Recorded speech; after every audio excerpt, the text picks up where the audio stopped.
3. Got nothing. Testing. 1, 2, 3. All right, excellent. It seems like mic 2 and mic 3 are not working, and we've got multiple presenters, so it's going to be a little bit difficult. You're listening to SwinGamers on radio on 3SSR with myself, Sean, and Ricki. Hi there. All right, and it's going to be really interesting because we're sharing the one mic, and we're going to be going back and forward, and we're going to get real up close and personal today. It just got real cozy in the studio today. Oh, it's so cozy. All right. So anyway, a couple of things we've got for today. We'll be talking about May the 17th. We've got a Wii and DS event. We've got a King Kong event. I'm pretty sure it's meant to be Donkey Kong. Whoops. Oh, good. Okay, so Donkey Kong event, not King Kong. Oh my god. We'll be talking about a 24-hour event. We'll be talking about the first 6 months for the next generation of consoles. But before we get into any of that, Ricki, are you sixth of these Star Wars puns? You're awful. You are just awful. Isn't it Revenge of the Sixth? No, it's Revenge of the Fifth. Oh, whatever. They both ended with. Yeah. So I thought that was good to start the show off on. Yeah. Very well done. But it was May the 4th on the weekend, and we did have a Star Wars event. How did it go, Sean?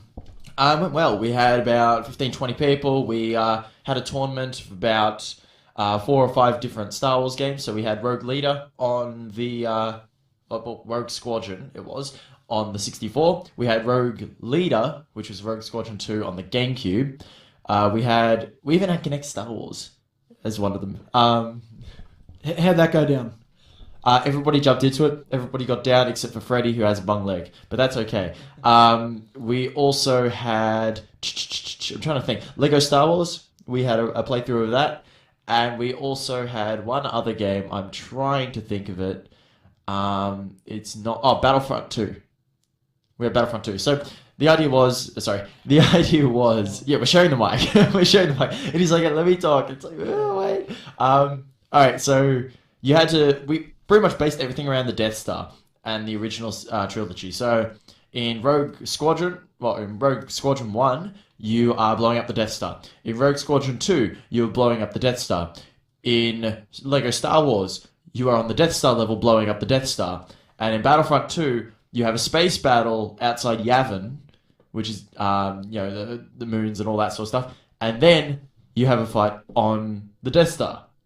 So we tied it all in with the Death Star, and then you danced with Han Solo. So a lot of destroying the Death Star.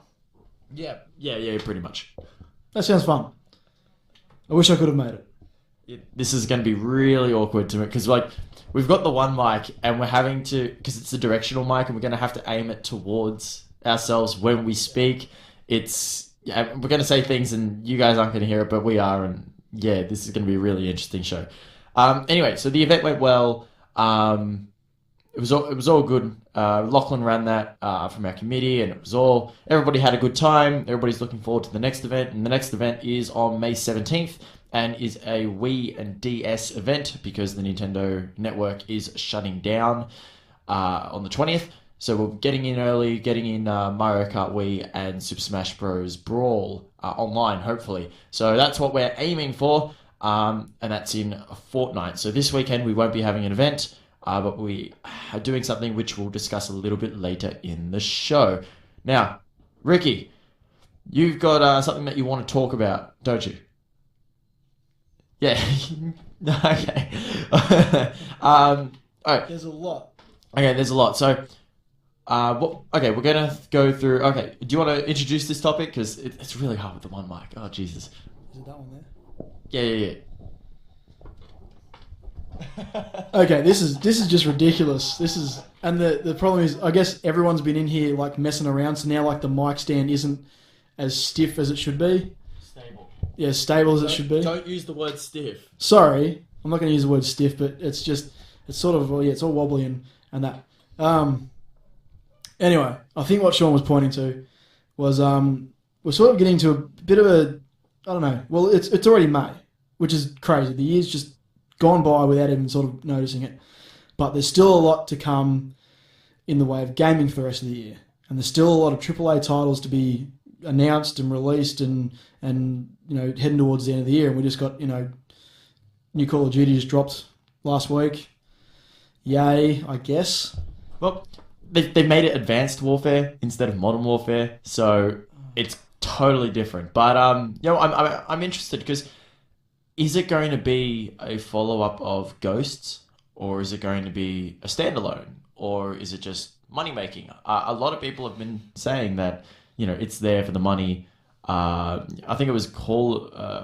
I'm not sure what it was. It was like Call for Money Recycled Warfare or something like that. It was funny, but I don't know. I don't know what direction they've gone. Honestly, I haven't looked at any of the information. Kind of want to just keep it on the DL until we get some more information. But yeah, I don't know. It seems interesting. I honestly thought it would be called Modern Ghost Ops. That was my prediction, but they didn't go with that. They went with Advanced Warfare. And have you seen the trailer? Kevin Spacey is in the trailer. Yes, I saw that. And Kevin Spacey is excellent. Yeah, it's basically his character from House of Cards, just a corrupt businessman or corrupt politician or whatever, pulling the strings behind the scene. So, look, if he's in the game, hell yeah, I might actually be interested in it. But if it was just like a marketing ploy, then maybe not. But so that's been announced, and there's heaps of stuff. I'm just going to run down a little list of what we have to look forward to for the rest of the year, and then I might get Sean's opinion on a few different topics. But so we've got Watch Dogs coming out at the end of this month, which I'm very much looking forward to. There's Wolfenstein, Destiny, Elder Scrolls Online, Evolve, Call of Duty, Battlefront 3 or whatever it's going to be called, hopefully. Mario Kart 8.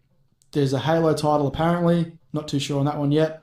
There's Arkham Knight, Tom Clancy's The Division, Super Smash Wii U and DS, or 3DS, The Order 1886, Metal Gear Solid 5, Dying Light, Quantum Break, and I could keep going on and on and on. Now, Sean, what are you thinking will be the breakout, the GTA 5 of 2014? All right, you need to give me the mic. Yeah. All right, so looking at that list, Elder Scrolls Online's already out. And there's a couple of other ones which are very close on the way, like Mario Kart 8 is coming out this month. Wolfenstein's meant to come out this... No, not Wolfenstein. Watch Dogs is meant to come out this month. I think Wolfenstein's meant to be end of the month or maybe next month. Not sure. But looking at all of those, if Smash Bros was to sell, I reckon that would be a high seller, but I don't think it'd be the GTA, because GTA, like, it's all open world and the story and all that sort of stuff. So out of all of those, the only real one that could sort of be that, I wouldn't say The Division, Tom Clancy's, because Tom Clancy's games, they're good, they're solid, but they don't get the acclaim that they deserve, sort of thing. I don't reckon that'll be top. The Order 1886 looks nice, but that could go the way of Dishonored, where it's a great premise, but it isn't well done. Well, not well done, but it isn't to the expectation that people had for it. Wolfenstein, I can see going that same way. Watch Dogs should be, but it should have been that last year. Yeah. Batman, I think we've had too many Batmans recently. So Arkham Knight, like we've had Arkham Asylum, Arkham City, Arkham Origins, and now Arkham Knight. Can they just leave Arkham alone? Yeah. Like, I'm pretty sure the place, getting sick of Batman. I think, out of all of those, probably Watch Dogs. But even then, hopes are kind of pretty low for it, especially after its whole development process. There really doesn't seem to be like a $1 billion AAA title this year. I mean, Call of Duty is going to make money. There's no doubt about that. But the last two have been steadily dropping off in how much money they make, especially in that first 24 hours. They went from like being 800,000 to 600,000 to nearly only 500,000, which seems like a lot of money, but for Call of Duty, that's not a lot of money for the first 24 hours. It feels as though the Call of Duty franchise has kind of dropped off. Like, I think we touched on this a couple of weeks ago, but the Call of Duty franchise seems to have dropped off after Modern Warfare 2. Like, Modern Warfare was excellent. Modern Warfare 2 was an excellent follow-up. But once it hit Modern Warfare 3, everyone was like, once it hit Black Ops... Black Ops still made it made money, but... Yes. like it was all about the multiplayer for that, not the story, which fair enough. I like the Black Ops. Black Ops 2 didn't do as well as Black Ops 1. However, the multiplayer is still going to be a big part. Same with like any Halo. The multiplayer will be a big aspect, even if the game just absolutely, screws up. And then you've got Call of Duty Ghosts, which the one big thing that they changed was split screen has gone from 4 players to 2 as a maximum. So you can't, I don't know. Call of Duty Ghosts could have done better, but it feels as though they're going with the whole tried and true formula, and everyone else seems to be catching up on that. So there's no real rush to get the next Call of Duty because they all feel the same. And I reckon Advanced Warfare, firstly, you got Modern Warfare and then you got Advanced Warfare. So name changing, I don't know. It's a little bit too similar to their previous games. And honestly, I've got to have a look at the trailer. The graphics from the images that I've seen look alright, but I don't know. I don't know what they could bring to it that really could make it that. Well, hang on a sec. The new era of Call of Duty. I thought Call of Duty Ghosts was meant to be that. Yeah, apparently it was. But I remember the marketing for Modern Warfare 3 was supposed to be, it's now, even more futuristic. It's more, 10, 20 years in the future. And this just looks like it's going to be, we're another 20 years in the future sort of thing. Because I know there is supposed to be like suits similar to, if you've seen Elysium, the sort of exoskeleton suits apparently are going to be prominent in this game to give you extra jumping ability, extra strength. It's getting the crisis treatment. Yeah, it's similar to that. So, I don't know. It's the jury's still out. I guess hopefully we'll get some gameplay at E3 to see if it is different at all, which I pretty much doubt. But you never know. This might be the one that sort of changes the game again. And then again, it might not. Sean's shaking his head, saying probably not. And I will probably agree with that until we've seen it, we've actually played it, I guess. Like, don't get me wrong, I'll play it, and I'll probably enjoy it. But, as for it being the next staple in, first-person shooters, probably not. I don't see it. I remember a few weeks ago we were talking about Ghosts and how you had high hopes for if they went in a certain direction with whatever the follow-up to Ghosts is. I don't think this is just another. They've got 3 or 4 separate storylines now. You've got the Modern Warfare storyline, the Black Ops storyline. Modern Warfare is effectively closed. Captain Price is effectively he was like the arc in Modern Warfare, and so Modern Warfare 3 that kind of ended his tenure in it, sort of thing. So Modern Warfare is done as a series. Black Ops could technically continue. I wouldn't be surprised if they pump out Black Ops 3, but honestly, they could leave it where they are. Because they were already going to 2025, which is already fairly futuristic. So at the moment, like World of War, that was World War II. Their only real one is Ghosts. Yes. Or anything new that they come up with. Yeah, and whether Advanced Warfare ties into Ghosts or Black Ops or anything, I think they're just starting again from scratch. New characters, new storyline, new environments, new everything. So I don't know. It'll be interesting to see what happens. You're trying to load YouTube, it's just not working. Yeah, I'm trying to load the trailer, the reveal trailer for Advanced Warfare, just so I can have a look in the next ad break, music break, and it's not loading. So I'll just blame that on Edge Room. But anyway, you can get it on your computer, of course you can. But I don't know. Judging from all of those, the ones that I'm really looking forward to would be I'm looking forward to Watch Dogs. I want to see how they go with this, but I don't know. They say that everything can change and all that sort of stuff, and you can control everything, but can you control everything? I think a lot of people would be a little bit annoyed about limitations. But then again, every game has limitations, so that's just being nitpicky and annoying. Wolfenstein: The New Order, it looks good from what I've seen. Not the gameplay footage, I haven't seen any of that, but I've only seen reveal footage. It looks good. Hopefully that translates into actual gameplay, because Wolfenstein, the 2006 release, I think it was, that one was kind of boring. I don't know. I think I played about half an hour and then I just gave up. I need to go back and play through that. Destiny could be the big one, but look, it feels like it could be the next Borderlands. Yeah. But I don't know. It really depends on whether Bungie can get their shit together. Elder Scrolls Online's already out, and that's done all right. Except they really need to get rid of that subscription. Yes. If they got rid of subscription and they just made it like a one-off payment, even if they have microtransactions in the game, I don't give a shit.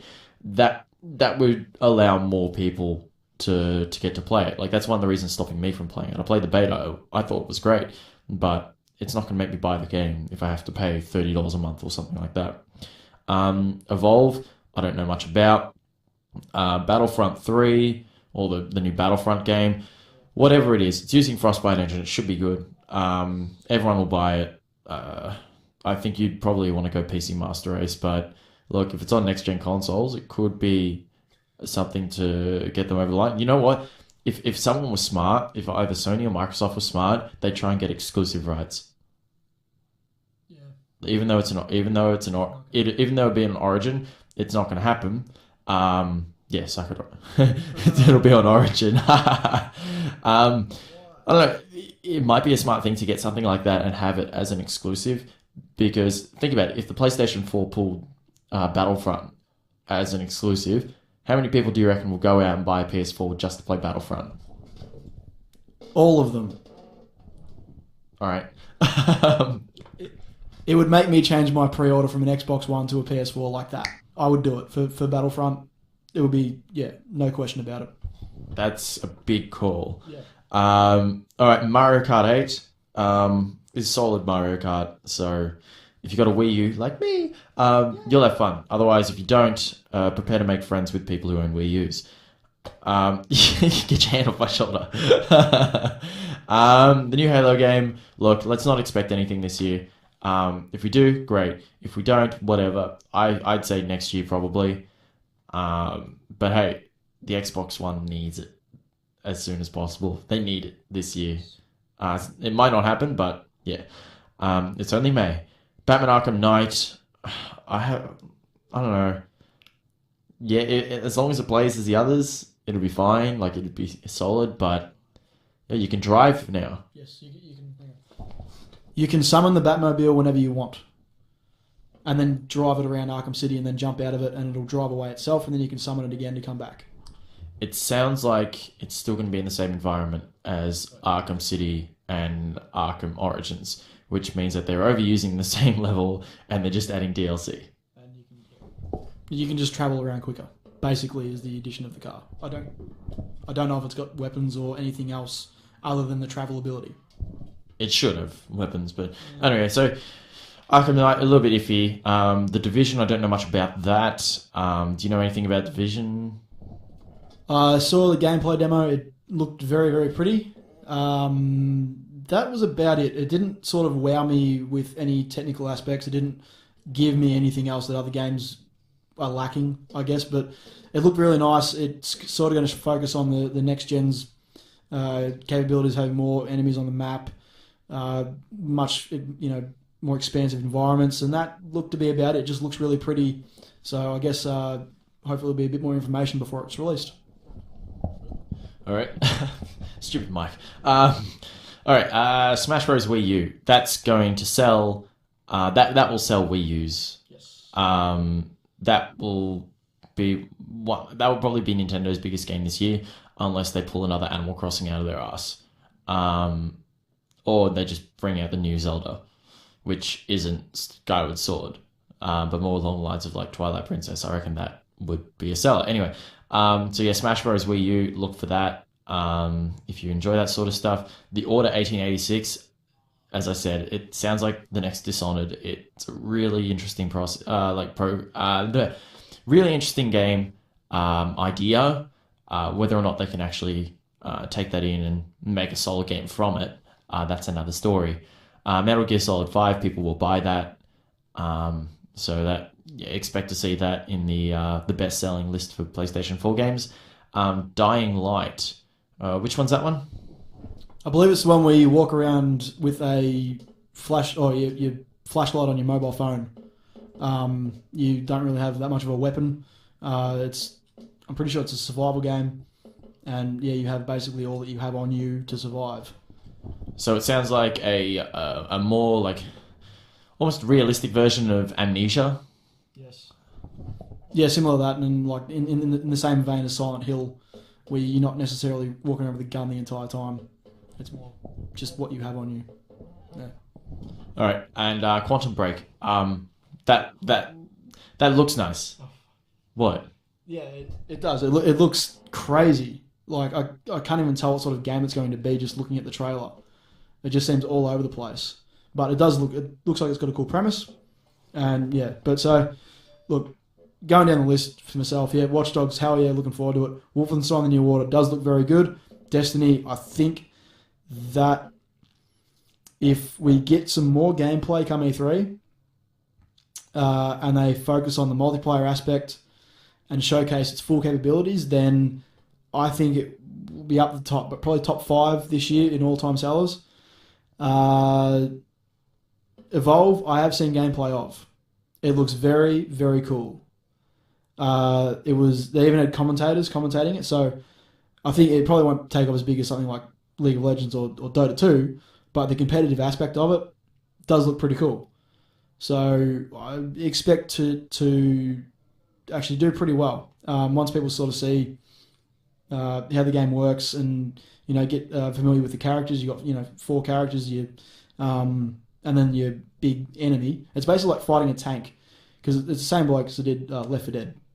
So it's basically like fighting a tank over and over and over again from Left 4 Dead, except the tank can actually bulk up, get stronger, gain new abilities using the environment around it. So it does look really, really cool, and I'm looking forward to a bit more gameplay come E3, hopefully. Call of Duty, yeah. It'll sell in bucket loads. Yeah, Battlefront 3, can't wait. Need some gameplay. Mario Kart 8, yeah, that's going to sell. I really want a Wii U after playing yours. It's great fun. It's so much fun. I really want one. They're so cool, and like you said, this year you're predicting is the Wii U's year, and you've got a Mario Kart release, you've got a Legend of Zelda release. Apparently, there's a Smash Bros release. So there's your 3 big, staples for Nintendo. And we've already had Donkey Kong. We've had Mario Party on the 3DS, but chances are there'll be one for the Wii U later in the year. Yeah, I really hope so. I want a Mario Party for the Wii U, but they're hitting all the major markets. So you got your kart market, your Smash Bros market, your Zelda market. So they should have a really good year, and I reckon they're going to boost up in their sales. They're not doing too well, but I think you're right. This will be their year. What else we got? Halo, yeah. Xbox needs a AAA title. Otherwise, they're going to struggle. They've sold half of what the PS4 sold at this point. They really need to pick it up. I mean, they picked up a little bit of Titanfall, but they need a Halo or something similar that's exclusive to them, and they need it soon because they are struggling. And I love my Xboxes. I'm an Xbox boy. I really want them to succeed. So they need to pick up their game. So I think even if it's Halo 2 anniversary, it'll still sell in bucket loads come the end of the year. So whatever happens at E3, whatever gets announced, then we'll see what happens. But they need something like that. They need something big to get them back up competing with PS4 because at the moment they're getting flogged. As I said, the Division looks pretty good, very pretty, not much substance from what I saw. Order 1886, yep, looks pretty steampunky and cool. And yeah, that's about it. There's a lot to look forward to this year. It's a very good year for gaming, and I think next year is going to be a very good year for gaming as well because of, about half of those games will probably get delayed until next year, the way things have been going lately. But, yeah, so there's a lot to look forward to, and I really hope that, the Xbox starts to pick up its game, and I think the Wii U will surprise a few people this year. By the end of the year, won't have caught up, but it will be up there in sales. All right, so there's our predictions for the rest of the year at the moment, although we'll probably do another one like every month or something like that, something ridiculous. Anyway, so we're going to go to a song, and then we'll come back. So you're listening to SwinGamers on radio on 3SSR. And we're back. You're listening to SwinGamers on radio on 3SSR with Sean and Ricki. How are we? And we're sharing one microphone. Yeah, we are. We're getting real cozy up in here today. I don't know, somebody tampered with the mics, so 2 and 3 aren't working, and it's making life a hell of a lot difficult for us. But that's okay. We'll get over it, and we'll move on, just like, everyone else in their lives. Anyway, so moving on. All right. We have something happening tomorrow on Wednesday during the day, don't we, Ricki? Yes, we do. We're trying a new little thing to do during the day. You're at uni. You got time between classes. Why not come up to the George second level, and we'll be having a few games happening. This is completely free. We're not charging anyone to do it. So it doesn't matter if you're a member or not. If you love playing games, come along. There'll be a themed event each different week. We'll have it up on our Facebook page as to what the game will be. This week, Bomberman. There you go. Heard it first from Sean. Bomberman this week. So one of our committee members, Hayden, has come up with this idea of running just a little free gaming event or a little session every Wednesday. What time is it between, Sean? Tomorrow it is between 1:30 and 4:30. It changes every week. Okay, so the best way to keep ahead of that is to either listen to us here on SwinGamers on radio or jump onto our Facebook page, and all the details will be up there for your viewing pleasure.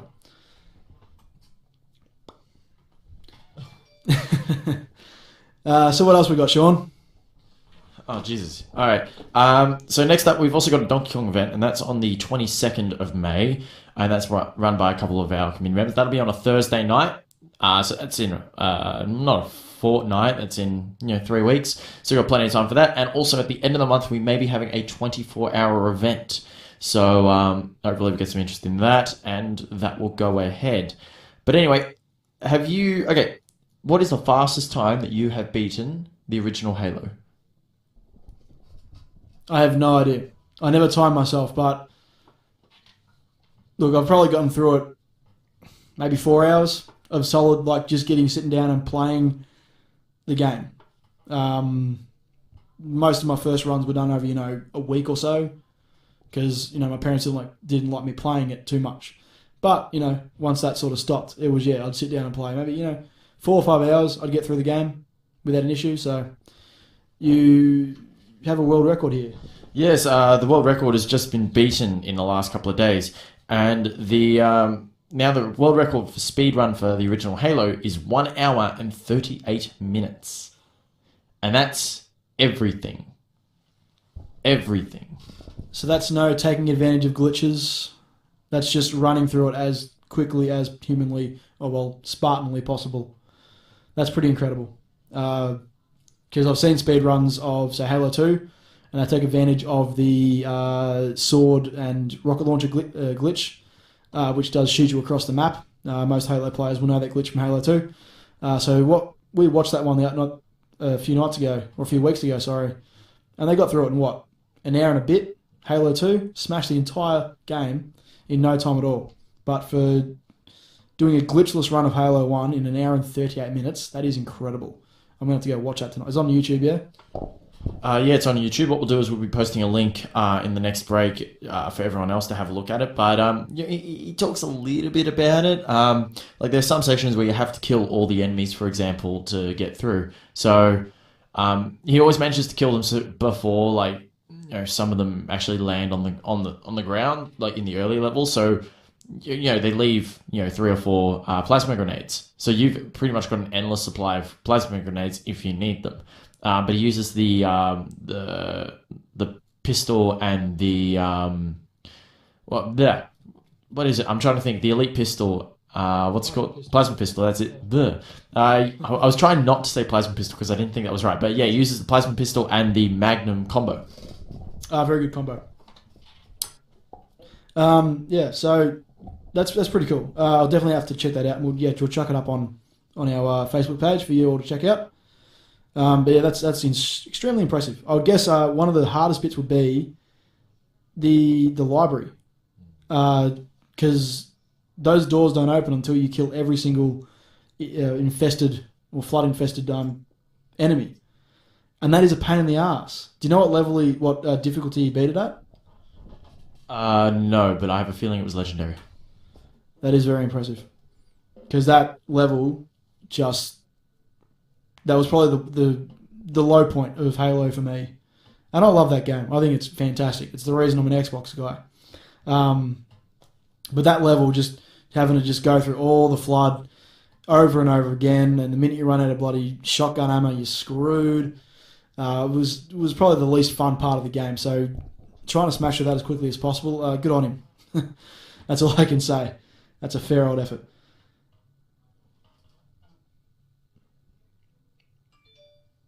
Okay, Sean's touching he's making stuff happen. Okay, because we've got the one microphone, so if Ricky's holding it, I can't really talk into it.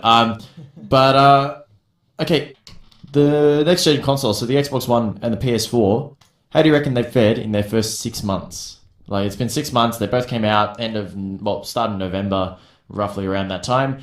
How do you reckon they fared? Not as well as Microsoft and Sony would like. That's pretty much the general consensus around all the communities, is that they just haven't performed quite as well. And partly due to the fact that there hasn't been that many good games. There really hasn't been a great AAA title that's released on either of the consoles. You've just had your sort of mid-range games, and that's not going to sell consoles. Titanfall did a little bit of console selling, but I don't think either console has performed as well as they would have liked. I think I was looking up a few stats the other day. In the first 6 months of the Xbox 360 and the PS3 releases, have fared probably, sold twice as many consoles as what the PS4 and the Xbox One have sold. So for Microsoft and Sony, that will seem like a bit of a loss. But I think part of it is too, they're not the big leap that everyone was expecting them to be. Like the leap from Xbox to Xbox 360 and PS2 to PS3, that was a noticeable leap. You play an Xbox game compared to an Xbox 360 game, you can tell the difference. But if you put an Xbox 360 game, and the fact that there is ports of both, so you put Black Flag 360 next to Black Flag Xbox One, you can see a bit of a difference, but it's not that noticeable. So I think people going, okay, I can pay $600 or $550 for a brand new console that plays the games that I have access to on my current gen console. And it just doesn't seem like a logical thing for people to do. So until we get some big AAA titles that are exclusive to the next gen, or what we should be calling them current gen, I guess, being out for 6 months, the current consoles, until we get a big AAA title that is a console seller, I don't think they're going to perform as well as their predecessors. And also the fact you've got to keep in mind that a lot of people actually own Xbox 360s and PS3s and even Wiis. The Wii sold 150 million units. The PS3 and the Xbox 360, 80 million each. That's a lot of units. If you look at it, if you think it's one console per household sort of thing, that's a lot of households which have a console. That's huge. And so to get those, say, 80 million people with a PS3 to then say, hey, get a PS4, a lot of them just don't see the point. And at the moment, that it doesn't have the games. It doesn't have the software. It's hardware is not much of an issue at the moment. It doesn't really matter. When it all boils down to it, it's about what games it can offer. Yes. Because it is a games machine. And at the moment, both consoles have a list of about 15 games, and about half of those are shared. So Assassin's Creed Black Flag, as you said, that's on both. Call of Duty Ghosts, that's on both. And previous gen. And it's on previous gen. So there's no games for it. South Park was on the 360 and the PS3. It wasn't on next gen because they were like, no, nobody would buy it. And fair enough. Whereas you got games such as Tomb Raider and The Last of Us, they've released in the last gen, and they were good, and they sold well, and they were excellent games. And now they're getting enhanced editions for the next generation because they're squeezing it out. They're like, well, we've got no games. Let's just update the graphics and Yeah, let's release Tomb Raider again. 2 years later. Um, like imagine Halo Anniversary, but this year coming out, but it's Halo Anniversary for number 4. Yeah. So think Halo 4 getting remade for the next gen now, like 2 years later. Yeah, that makes little to no sense, and would not convince me to buy a next gen console. I don't think it's going to convince many people to buy a next gen console. People already with, say, a PS4 would go, hey, now I can get The Last of Us on a PS4, or now I can get Tomb Raider. That's fine. You're going to sell a few that way, but you're not going to sell consoles based on these games, and that's what you really need. And that's what I think this gen and the previous gen, so the Xbox One, 360, PS4, PS3 gen, those 4 consoles didn't really drop with a console selling game. I know the 360 dropped with the first Gears of War, but it wasn't until a year later that Halo 3 dropped, and that sold heaps of consoles. The PS3, I'm not too sure what its release titles were. I think that it would have been of Gran Turismo, I'm sure. Maybe God of War 2, something like that, but no, Sean? God of War 1 and 2 were both on PS2. Oh, there you go. So it shows how much I know about PlayStation. But yeah, so none of these consoles have really had a console selling game. Whereas like the Xbox had Halo, and that moved so many consoles. The Wii had Wii Sports, and that moved just insane amount of consoles straight off the bat. I mean, the Wii's sold just insane numbers compared to a lot of other consoles of this generation. What are you pointing at? So the launch games, these were for the PS3, but okay, the launch games, which I'm going to say the big ones. You could almost say Call of Duty 3, almost. Going down. MotorStorm, that was big-ish. NBA, yeah. Resistance, that was meant to be their another big one, and that was like meant to be their Gears of War. Didn't really work that way. It was made by Insomniac Games, who do Ratchet and Clank. Fun fact. Sonic the Hedgehog. Virtual Fighter. No. Tony Hawk. Yeah. Tony Hawk's Project 8. Remember that was supposed to be big, and it didn't really end up being that big. Yeah, I think it went along the path of American Wasteland and just did shit. But I like that game. Nobody can hear you. I loved American Wasteland. I thought it was great. But yeah, anyway, the delayed games, which are interesting. The delayed games for the launch were Tom Clancy's Splinter Cell Double Agent, Fear, Elder Scrolls 4 Oblivion, Tom Clancy's Rainbow Six Vegas, and Untold Legends Dark Kingdom. Untold Legends, yeah, whatever. But the other 4, they were big-ish games. Definitely Oblivion, definitely Fear, although it was pretty crap compared to its predecessors. Compared to its sequels. Rainbow Six Vegas was good. Double Agent was on a shit ton of consoles. So yeah, they were all delayed. And if you have a look at the Japanese, the United States launch titles, they had half of what PAL had. The PAL, Australia, we were lucky because we had a whole shit ton. But that was the PS3 launch. But they didn't really have a draw card game.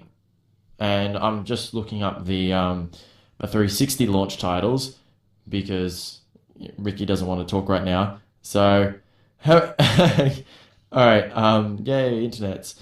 All right, so, oh, Jesus Christ. Titles. Here we are. So, the Xbox 360 had Call of Duty 2. All right, but they had Gun, which was, yeah, all right.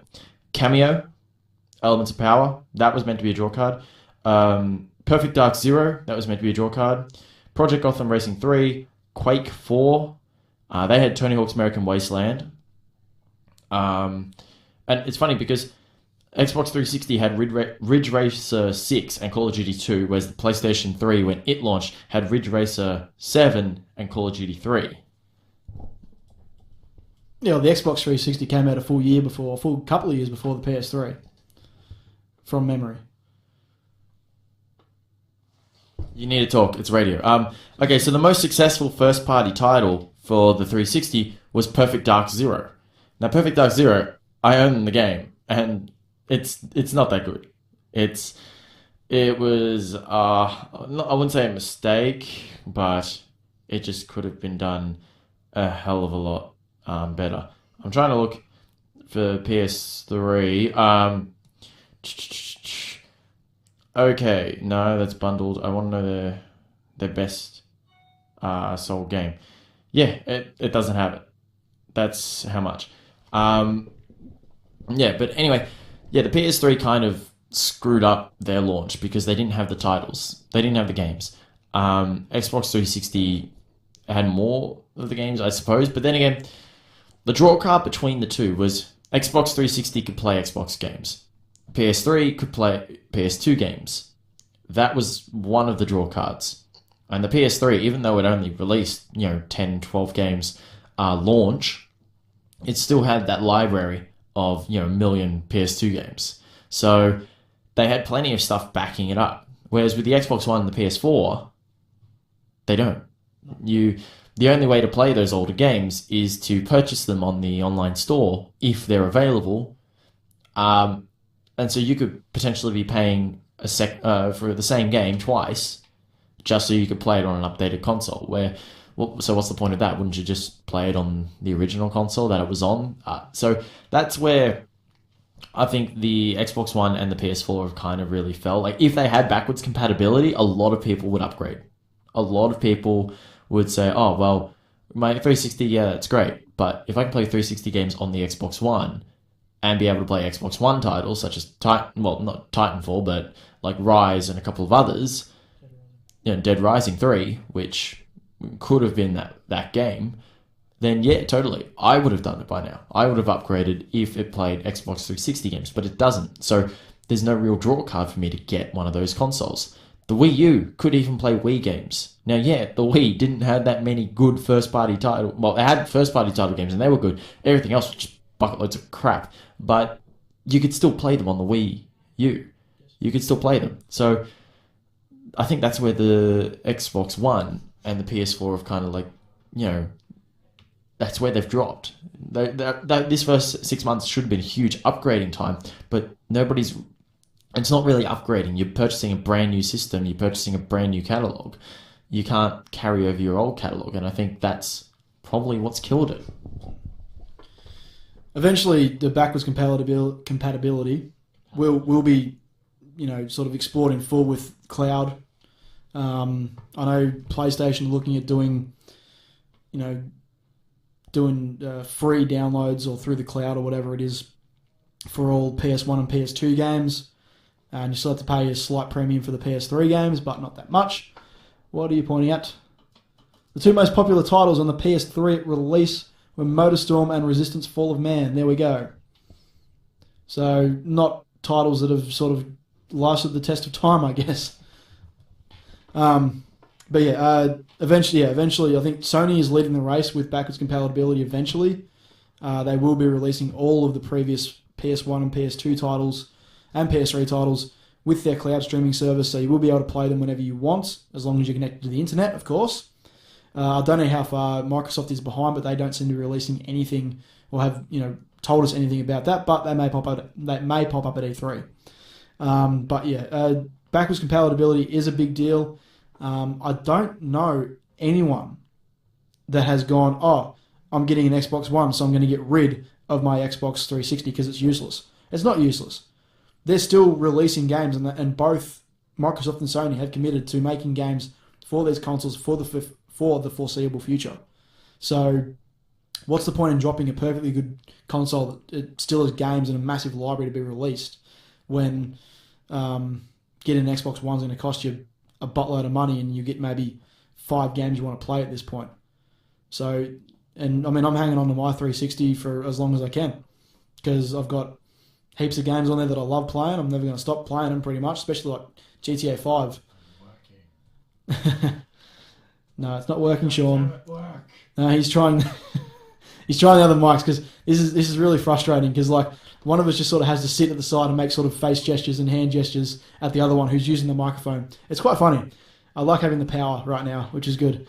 But yeah, so I think that at least Xbox tried to do something different, which is I think they wanted to make it the entire lounge room experience in their console with the pass-through box, having stuff like, not for us, but eventually for us, hopefully, stuff like Netflix and Hulu and all the apps and stuff that are on the console, as well as it being a gaming thing and the, snapping from TV to DVD to game just with the voice commands. I mean, if the Kinect works, then that's great. And apparently it works about 75% of the time. But people don't want to use the Kinect. I know. But look, from what I've heard and people that have actually used it online, they say, yeah, look, it does work. And when it works, it's cool. But it's the 25% of the time that it doesn't work, it feels like a useless piece of hardware that's just attached to the console and has no real purpose. People say that you can get along fine without it. And eventually, if Microsoft are smart, they will release a Kinectless Xbox, drop $100 off the price, and finally compete with the PS4. But I don't see it happening anytime soon. You know what they could do instead? Actually release games. That could be cool too.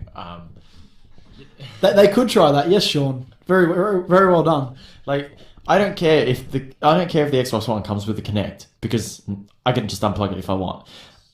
But what I do care about is the games. If it doesn't have any games, then what's the point in buying it? So I'll say it again. Once it has games, I'll buy it. At the moment, it doesn't have enough to actually get me to buy it. The only reason I would get it now is if I had a spare $600 lying around and I couldn't spend it on anything else. Otherwise, I would spend it on booze and chocolate, which any sane person would do. So anyway, with that, we're going to go to a break. And we'll come back after this, probably talking about some other crap. So anyway, you're listening to SwinGamers on radio on 3SSR. And we're back. You're listening to SwinGamers on radio on 3SSR with Sean and Ricki. So Ricki, you've got something that you would like to talk about. Yeah, so just posted up on our Facebook page. There is a new NES and SNES game cartridge player from a company called Analog, I believe. Yes. But it's $500. And I'm trying to work out why. I've just gone onto the site, and apparently it's very pretty. It's carved out of a single piece of aluminium, plays both NES and SNES games, has HDMI capabilities, so you can play it on your brand new flat screen TV, has 4 control ports off the bat, has upgraded sound card, so you can play in full stereo, high fidelity, all that good stuff.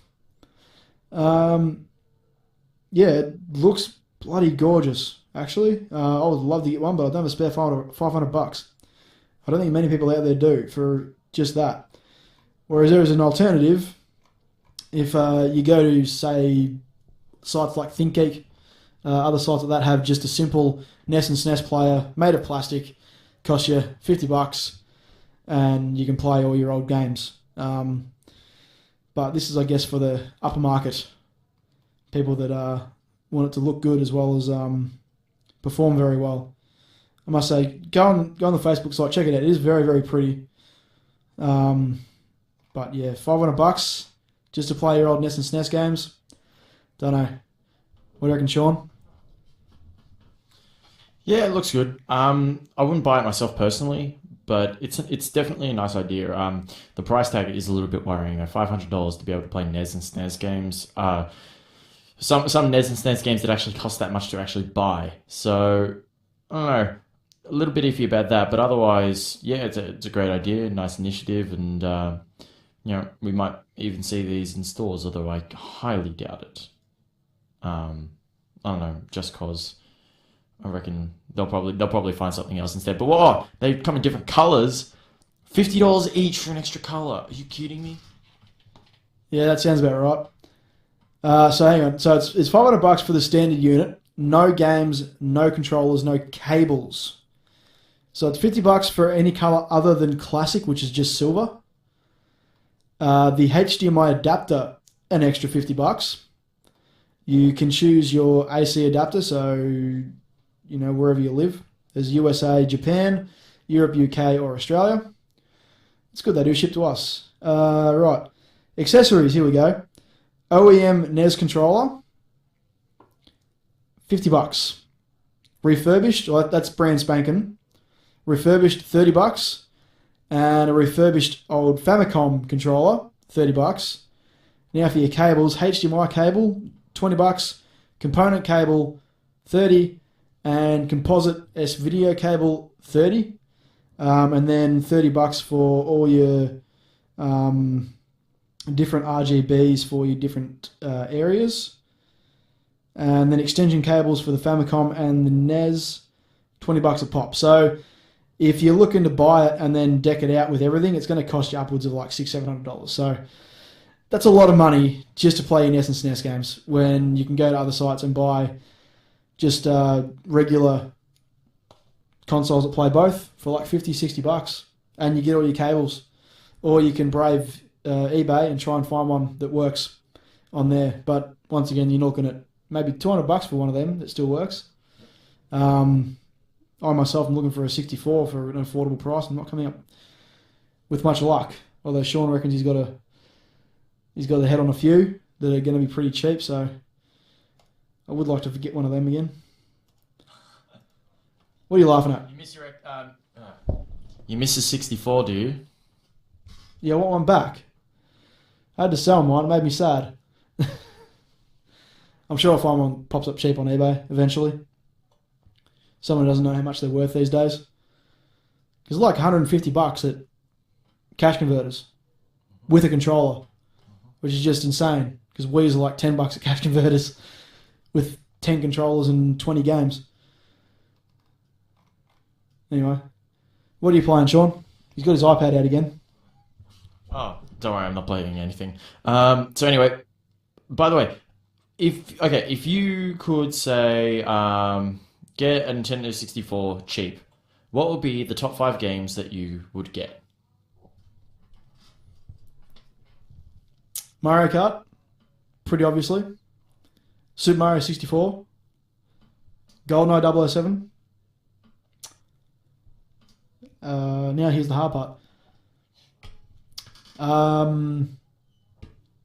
Okay, Ocarina of Time, because I really want to play it. As we said last week, I've never played any Zelda games, and it seems like the one that everyone raves about as being incredible. So I would get that. And, Conker's Bad Fur Day. If I could find it for a price that I could afford, I would most definitely, because I had it back in the day, and probably one of the most fun games I've ever played. It is just hilarious from start to finish. The writing was fantastic. I then got it on the Xbox, and the multiplayer on the Xbox was hilarious because it was based off the Terminator universe. So the teddy bears were the Terminators and the squirrels were the humans. And being a fan of the Terminator universe, that was a really cool little touch. So all the vehicles and all the ships looked exactly like they did in the Terminator flashbacks in Terminator 1 and 2, which was awesome. So that was a really cool little bit of nostalgia. And yeah, getting Conker's Bad Fur Day on the 64, I would definitely need to do that again.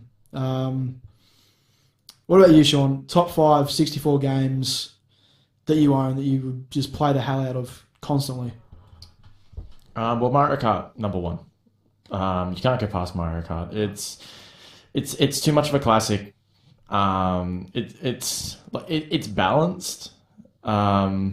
I just feel as though like every race could go any direction, sort of thing, unless you're absolutely retarded at it.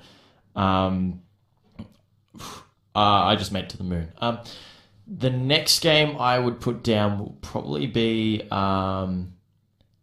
Episode 1 Pod Racer, another racing game. I chucked down Banjo-Kazooie.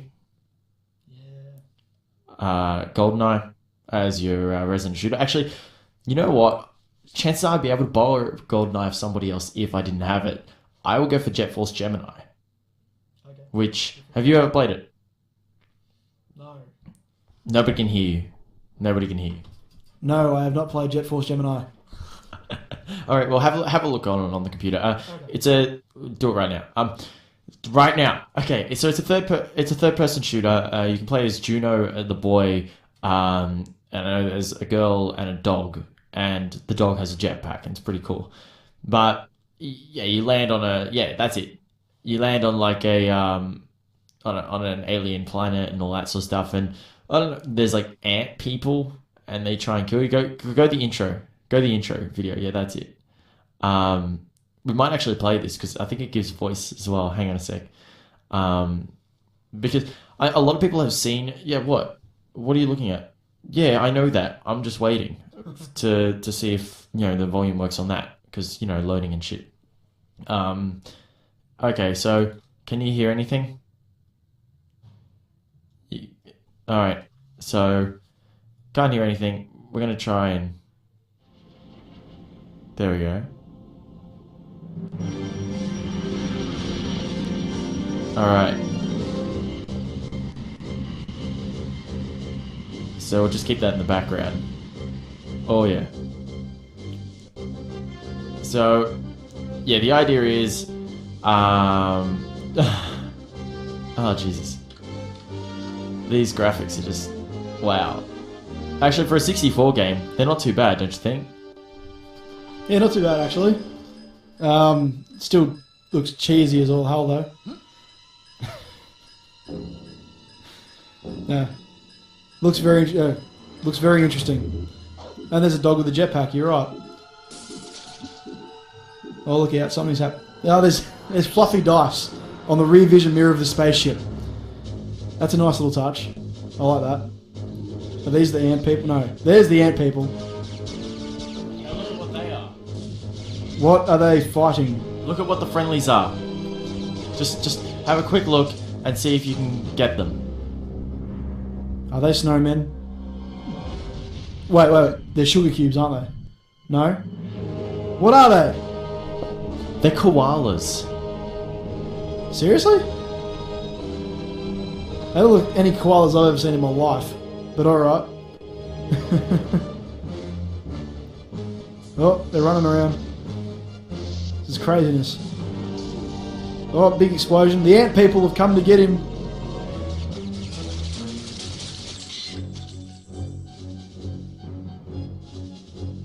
Oh god.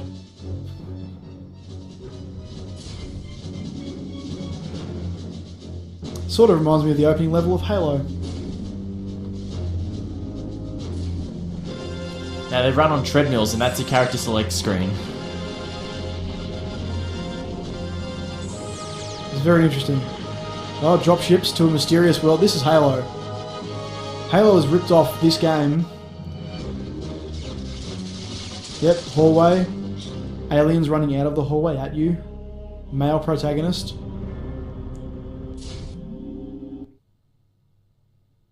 That was weird. So yeah, Jet Force Gemini, I reckon is really cool. And also when you put in the rainbow blood cheat, it's pretty funny. Because usually they got green blood and then just rainbow everywhere. But anyway, so I'd probably put that in as my number 4. Because I've already got Mario Kart, Episode 1 Racer, Banjo-Kazooie, and then I got Jet Force Gemini. So, as a 5th one, having a think, I probably would choose... Okay, I'm going to go a little bit left field here. I would say Mystical Ninja starring Gomon. And Ricky's like, what the fuck are you talking about? Never heard of that one. Any good? I'll look it up. Hang on. All right. So while you look it up, I'm gonna talk about it. So, it's all about. I have no idea. It's crazy shit. Yeah, that's it. It's just a crazy sort of game. It's all Japanese, and I think we're gonna listen to the intro. Hopefully it loads. But the intro of one of the best 3D platformer games ever made. It was on the 64. This game's on the 64. Yeah, dirt. It was also on the Game Boy. There was a version, and there was a sequel as well, which allowed 2-player side-scrolling. And oh dear, I don't remember this.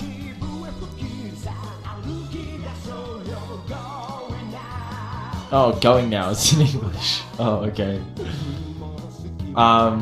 So Gomon is this guy with big blue hair and this weird smile. And his friend is fat. And he eats a lot. And then there's some ninja girl who runs around. And there's also this robot kid. Yeah, that's him. And he's like a ninja robot thing. And yeah, it's just weird. But the game is like, it's like not an RPG, but it's like an action adventure game, and you fight on the back of dragons and all this sort of stuff, and you become robots, and it's take a chance. I love those sorts of like those Japanese songs where it's like the intros and all that, and it's all Japanese, and then they might have like one sentence where it's English. All right, what do you think? Well, the song just reminded me of South Park. Good Times with Weapons. Yeah, that was interesting. Anyway, so that game would be in your top 5. Yeah, I would say that game is my top 5. If I wasn't to get Mystical Ninja, I'd probably get not Ocarina of Time. I'd probably get Majora's Mask as the 5th game. So I'll move on to the next question because we've just touched on 64. Okay, if you were to get a Sega Dreamcast, do you know any games that are on Sega Dreamcast? Okay, we could change the console. You think of a console then. I know a few from the Sega Dreamcast, but I couldn't pick like 5 that I'd love to have.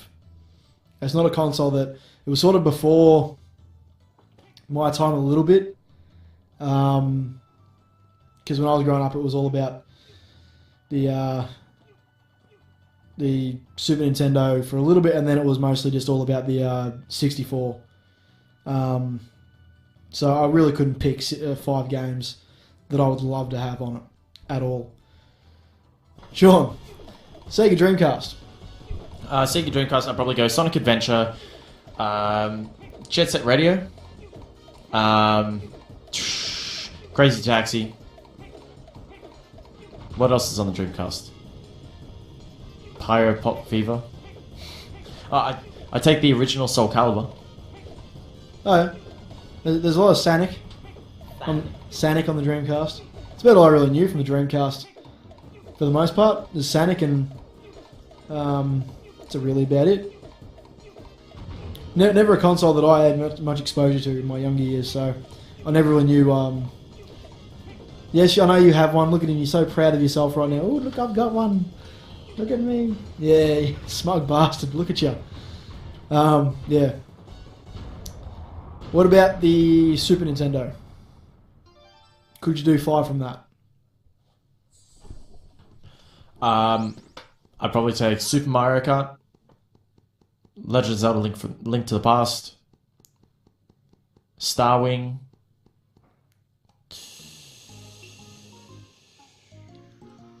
trying to think of 2 more. Probably Donkey Kong Country 2 and Donkey Kong Country 3. There, suck it. What about you? I would have to agree right there with Donkey Kong Country. Probably, it's hard to choose. They're all good in their own way. I'll take one of them at least, maybe 2 of them because they were very good. Yeah, I would probably take Super Mario Kart as well. Then probably, I don't know, it's a hard one.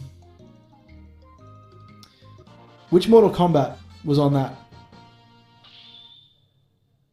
What happened? Something's happened. You're getting another pipe? Swear to God. Adventure Diary. That's amazing. You actually got a gold pass from the Lord. Yeah. That's cool. Anyway. Was there a Mortal Kombat on the SNES? The censored version without any blood in it, yeah. I still enjoyed that game though. I remember playing it a lot against my brother. When we were babysat by one of our parents' kids, but he had a Super Nintendo. That's the first time I ever played one, and he had Mortal Kombat. I think it was 2. He also had the Terminator game. It was honestly like you know the arcade game Point Blank, which is like point and shoot. That was pretty much what it was, but with a SNES controller, which was very, very awkward. But you had that, Terminator game, you had Mortal Kombat 2, and then a couple of Mario games. But yeah, for me, it'd be 2 of the Donkey Kong countries. I really don't care which 2 because they're all good. Super Mario Kart, Mortal Kombat just for nostalgia, Mortal Kombat 2, sorry, just for nostalgia. And then probably Super Mario All Stars. Just to get all of them in one, plus the lost levels from the Japanese only version. So I'll definitely do Super Mario All Stars, just so I can cheat and get about 10 games instead of 5. I think we're just about out of time, Sean. We've got about 5 minutes. So we'll do a quick summary of what's coming up with the club. Considering we're not doing a radio show tomorrow, Cara is unavailable to come in, and I will be unavailable as well. So we won't have a radio show, but that's okay because we'll be back next week anyway. Ricki, would you like to go through the events that are coming up for the club? Starting with what's happening on Wednesday, so tomorrow. Yes, tomorrow we have the Bomberman event, level 2 of the George, between what time, Sean? 1:30 and 4 o'clock? 4:30, sorry. It is free, come along. Bomberman is the theme. Then, after that, we have... This weekend we have off, don't we? Nothing happening, so get your study done. Yeah. So get that sorted out. And then next weekend, on the 17th, we have the Wii and DS event. So that'll be mostly just Mario Kart and Super Smash Bros. Using the almost defunct network once it goes out of service on the 20th. So we're getting in on the 17th before it goes out of business. Donkey Kong event on the 22nd, so the following Thursday after the Wii and DS event. Once again, that is in the George, second level, as most of our events are.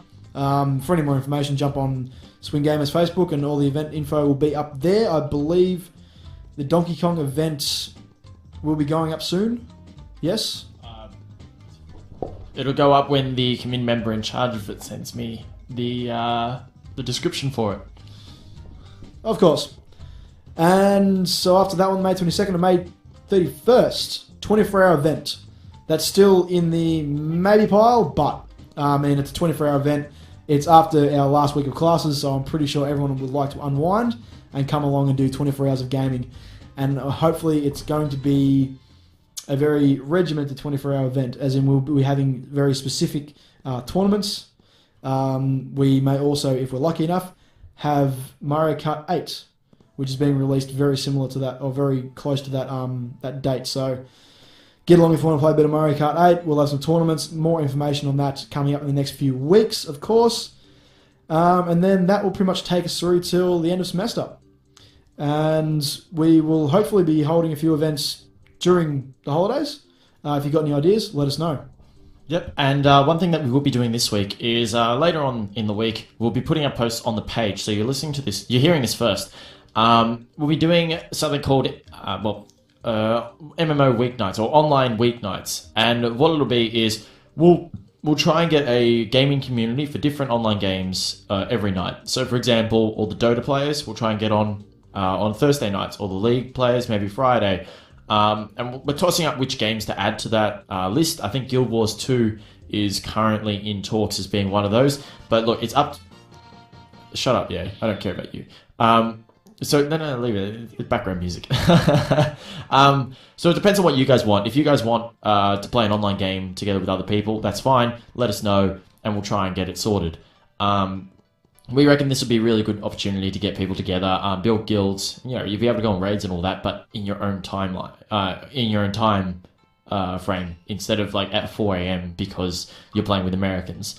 So that's something that we really want to kick off. So hopefully you guys will all be happy to help out and play those games online. So we'll be starting that this week. Send us your ideas to the page, or you could email us at swinlager@gmail.com. Or even you can tweet us at Twitter, SwinGamers. Oh, Jesus. I still, yeah, Twitter. Oh dear. So anyway, I think that's it for us this week. Do you have anything, Ricky, that you want to mention?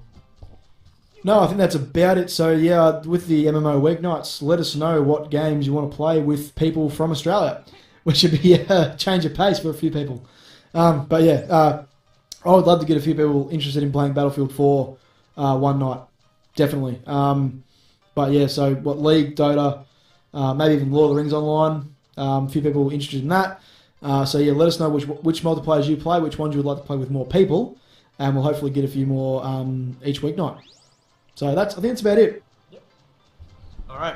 So that's it from us this week. You've been listening to SwinGamers on radio on 3SSR, and we'll see you next week, same time, same place. All right. Have a good week.